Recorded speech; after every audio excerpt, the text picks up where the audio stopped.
Hey everybody, wake up. This is Wake Up with Mark Joyner, episode number 120. Today I will ask the question, should we ban all the guns?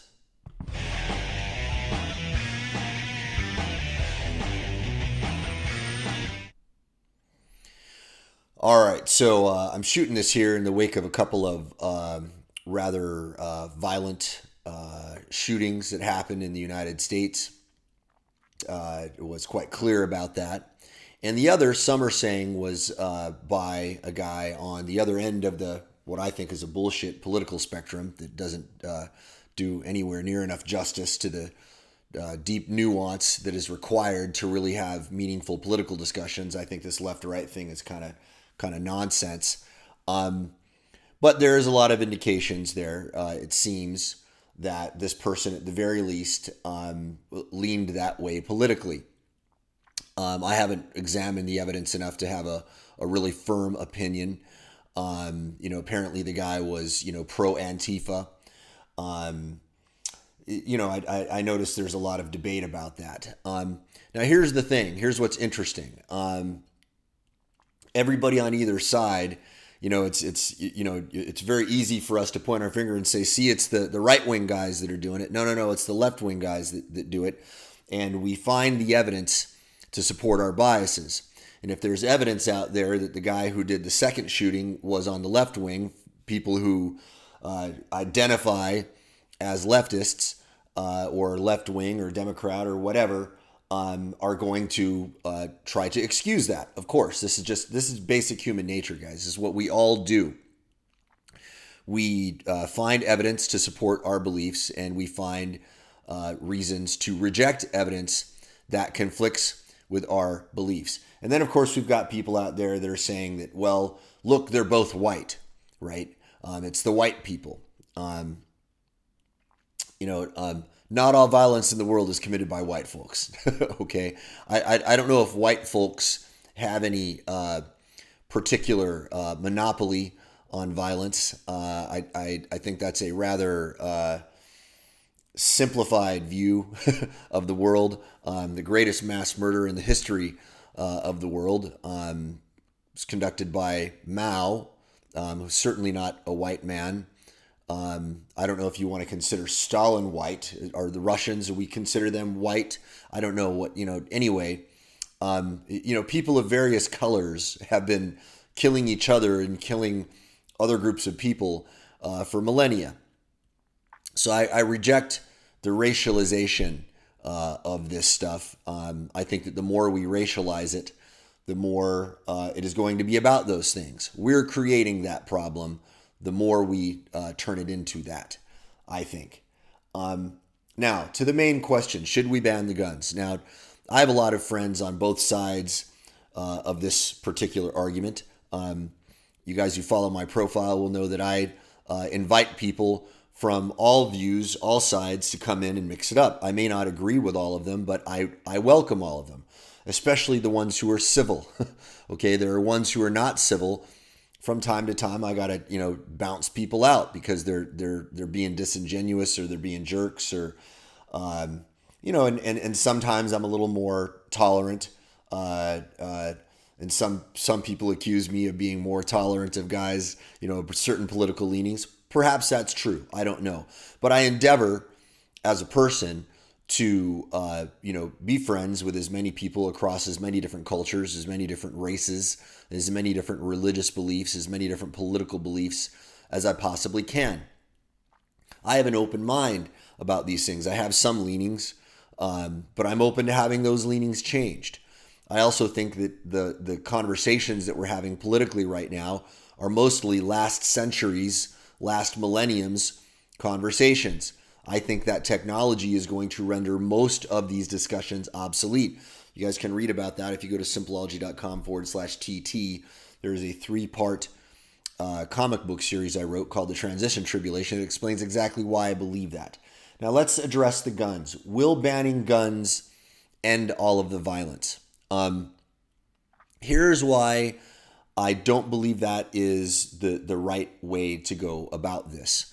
And I say this with all respect to my friends who are staunchly pro-gun control and who will be Many of them will be angry at me for saying this, and fine, you can choose to be angry because I have a different opinion. And by the way, that's your problem at that point. Okay, if you're angry at people because they disagree with you, the problem is not those people. Okay, the problem is how you're dealing with disagreement. All right, we need to have more civil discourse, and we'll hold that thought for a minute. Here's why I don't think gun control will work. If you go into prisons, they of course ban all the guns. They go to great lengths to remove all the weapons from folks inside prisons. However, there is no limit to the ingenuity that many of these folks will apply to create weapons. They will create what are called prison shivs. Some of these guys, even if they won't even allow them access to a razor, they will. And I apologize if this is gross to some people, but this is just a fact. They will find a way to melt down a piece of plastic and give it a sharp point and stab somebody to death with that. That happens in prisons, guys. In Iraq, when they were greatly outgunned by the United States in terms of the power of the weaponry and the skill of the soldiers, they started creating what were called IEDs, improvised explosive devices. They found things that were available and they turned them into weapons. What's the common thread here? The common thread is that it was the will of people to commit acts of violence that allowed them to go find ways to commit acts of violence. Now, some people will say, but Mark, look, in Australia, they got rid of all the guns and we haven't seen any mass shootings. Well, I would like to look at the data on that first off. Okay, so do we have a lower number of violent incidences? Do we have a lower number of murders? I would want to look at that data. Is there a correlation? I mean, did we suddenly see a drop in the murder rate in Australia once they got rid of the guns? I don't know. I would like to look at that data, and I'm open to having that discussion. But even if that data supports that, I don't think that's enough. One data point is not enough to tell you that, oh, see here, this is the solution. That's not good science, guys. We've got to look at a broad spectrum of data. We need to get a robust set of various forms of data and look at it from different angles. When I was working in the intelligence community, we didn't make decisions on targeting of military targets based on one opinion or one source of information. We had to get multiple sources of information. And the degree to which we have precision of that is dependent upon certain military situations. If we're dealing with a very, very dynamic, fast-paced military situation, you don't have enough time to gather all of that data. Well, we have plenty of time to gather lots of data and to have meaningful discussions. Okay, now everybody is very, very firm in their opinion. Guys who are pro Second Amendment are going to scream at the top of their lungs often at guys who are, pro taking away the guns. And there are guys who are pro taking away the guns who are going to scream at people who are pro Second Amendment. I don't think that's getting any of us anywhere. What it is doing, it is dumbing all of us down. Okay, it is turning us all into emotional little animals who are not having meaningful discussions about anything. Okay, now one last thing I want to point out here before I get to what I believe is what I think is the solution, probably the only solution, is that let's say we say, well, look, hey, humans are violent. Mark, you're right. We need to get rid of all of the weapons because it's just human nature. You've hit the nail on the head. Humans are very, very prone to violence. Therefore, not only do we need to take away all of the weapons, we need to put people on lockdown and we need to put in stricter controls. Well, here's what you're missing, my friend. And that's that when you put in these measures of control, there are going to be other human beings in charge of those measures of control. And they are just as susceptible to these same tendencies as the rest of us. Now, if you look at history, we know that Democide, that's murder by government, is responsible for more deaths than just about anything else. If you look at any other acts of violence that have killed people, democide, I believe, by orders of magnitude, is responsible for more deaths. Okay, you get more people dying in wars or being actually murdered and slaughtered by governments. And by the way, Nazi Germany is not the only place this happened. Okay, within that same historical time frame, we have even larger mass murders that people don't talk about in the Soviet Union and in China.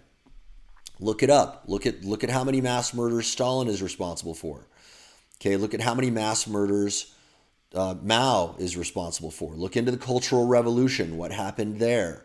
All right, in the name of protecting people and making things better for the little people, they slaughtered millions upon millions of people.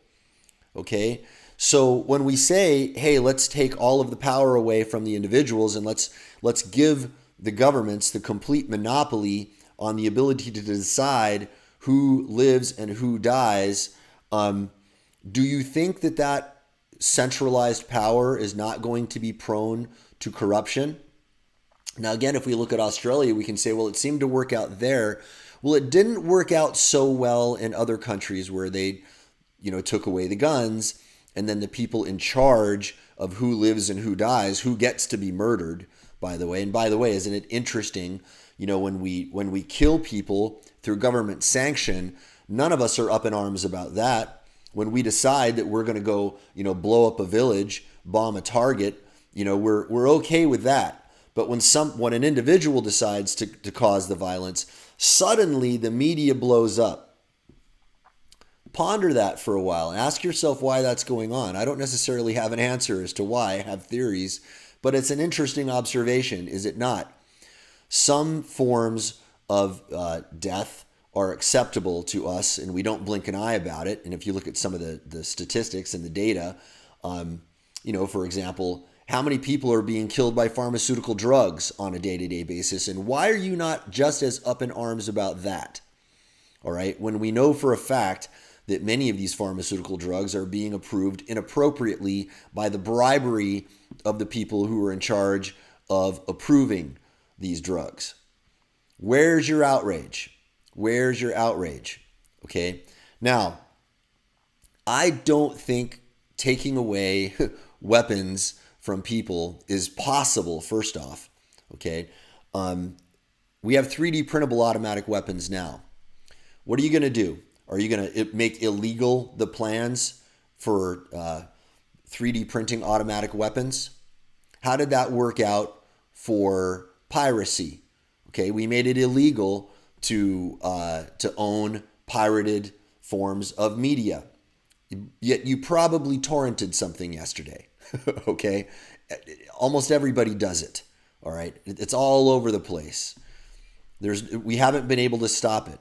Okay, I don't think we're going to be able to stop the spread of 3D printed automatic weapons. And I think greater weapons are going to be 3D printable and widely available to us through the mass spread of technology. That's part of what I talked about. If you go to simpleology.com/TT and you read that comic book strip, the series of 3 comic books, they're very, very simple and easy to read, but they help you understand some dynamic forces that are at play.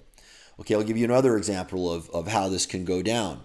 Very recently, there was an assassination attempt conducted with a commercial drone. This is not a military drone, it was a commercial drone, meaning the kind of drone that you can buy at a store. Now, this assassination attempt was unsuccessful, but it could have been successful very easily. And in fact, what's stopping someone right now from taking a commercial drone and attaching explosives or chemicals or biological agents to it? And by the way, the technology to create viruses or perhaps prions, these technologies are becoming very, very accessible to everyone. Okay, so my apologies to anybody who is offended by this, and I know I have some very, very strongly anti-gun, pro-gun control friends, but I think you're missing a very, very large point. I don't think what you're asking is possible. I don't think what you're asking is possible. And I think even if it were, you're centralizing the power to kill people in the hands of a small number of people. And how long before that becomes abused? Can you guarantee that those people are, or that those positions of power are always going to be occupied by people who are level-headed and are making intelligent decisions? If the problem is basic humanity, how can we expect one class of people to make better intelligent decisions about that if we give them all of the power, if we give them all of the guns? How long before those positions of power are taken over by people who are sick, twisted, and malicious, and who will use that power incorrectly? Think about that. Can you guarantee that's going to happen? Factor that in when you ask yourself if gun control is the answer. Okay, so again, I don't think gun control is possible. I don't think weapon control, gun control, any of these types of controls, I don't think any of them are possible anymore. And if I think that they were, I don't think it's the right answer, because we have centralized the ability to kill in the hands of a small number of people. And I believe that those positions of power eventually will be taken up by people who will use that power incorrectly. And then where are we? Okay, we're back in the same position we were before, and it may even be uglier. It may even happen on a mass scale. Historically, that has been the case. Okay, when we know that democide, there have been more democides than man-to-man individual homicides, I think you might have your answer there. Okay, what is the answer? I think the only answer to any of this, and I think the only answer to surviving as a species at this point is I'm going to use language here that some people are going to listen to it and is going to go, whoa, that sounds a little woo-woo. Give me a minute, okay? Listen to what I'm saying. I think we need to have a collective elevation of consciousness, if you will. Now, maybe there are some spiritual implications to that, maybe not. Okay, what I'm talking about is elevating our thinking, elevating our behavior to a point where we no longer have this desire to run around and kill each other. Okay, if we can all get to a point where we are calm enough, controlled enough to not allow that to happen, I think then we can solve this problem. I don't see any other solution. I don't see how taking away the guns is going to solve it. I don't see how passing new laws is going to solve it, because people get around laws. And by the way, most of the laws that people propose, when they talk after one of these mass shootings occur, you hear them saying, well, we need to do this, we need to put in better background checks. None of these things that they're proposing would have actually prevented the events that trigger their political grandstanding. Most of these politicians on all across the spectrum are using events like this opportunistically to get their agendas put forth. Okay, is that not obvious to all of us? And this is not a phenomenon that is exclusive to one particular political party or another. Okay, it's pretty much universal. They're all opportunists. They're all playing on your emotions so they can get their agendas passed. Okay, this collective elevation of consciousness, if you will, I think is the only way to go about it. I don't know how to go about it. I think that improving the global standard of living for everyone, improving the global quality of health, not just mental health, but physical health. I think physical health and mental health are deeply intertwined, and I believe that it's probably impossible to have one without the other to a very, very great degree. I think that's what it's going to take. Is it going to be possible? Are we going to be able to do it in time? Will we do it before the weapons technology that is capable of destroying mass numbers of people is in the hands of many people? How long before we have 3D printable WMDs? I don't think we're too far away from that, to be honest with you. All right. So now Marianne Williamson talks like this a little bit, and she's one of the people making a little bit more sense. I think where she's faltering is she's saying Trump unleashed dark forces in the country. Okay, now she said some great things. She says we don't have a healthcare system in America. We have a sick care system. Right on. She says, hey, we need to all elevate our thinking. right? Right on.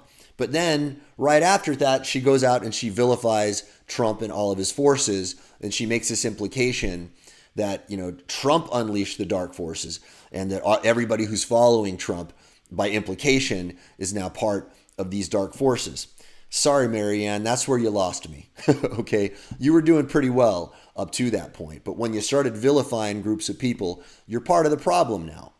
Okay, and this is it, guys. If we're going to elevate our consciousness, that means that we need to talk to each other in healthier ways. All right? Just because we are very certain about one particular viewpoint being the solution over another doesn't mean that we need to give up our basic humanity. In fact, is that not just obscene hubris to think my opinion is so right that anyone who disagrees with me must be a twisted monster? Man, you got a lot of faith in your own thinking, and I'm sorry, it's a blind spot. None of us is that intelligent. None of us has that exclusive monopoly on the truth to be able to make such statements. What we need is civil engagement with each other. Okay? Sometimes the engagement is not going to be civil, and we need to be okay with that, but we need to engage. We need to engage. And this is why I invite discussion across the spectrum. And this is why I try to befriend people across all sides of these things, across all cultures. I try to understand them, even if I disagree with them. And that is the foundational baseline first thing that we need to do. Where we go from there, well, let's talk about it. Let's figure it out together. But it ain't going to come by screaming at each other, and it ain't going to come by pretending that we are right, so much so that it gives us the right to scream at someone else. All right, y'all, that's it for today. You have a beautiful day, and I'll talk to y'all tomorrow.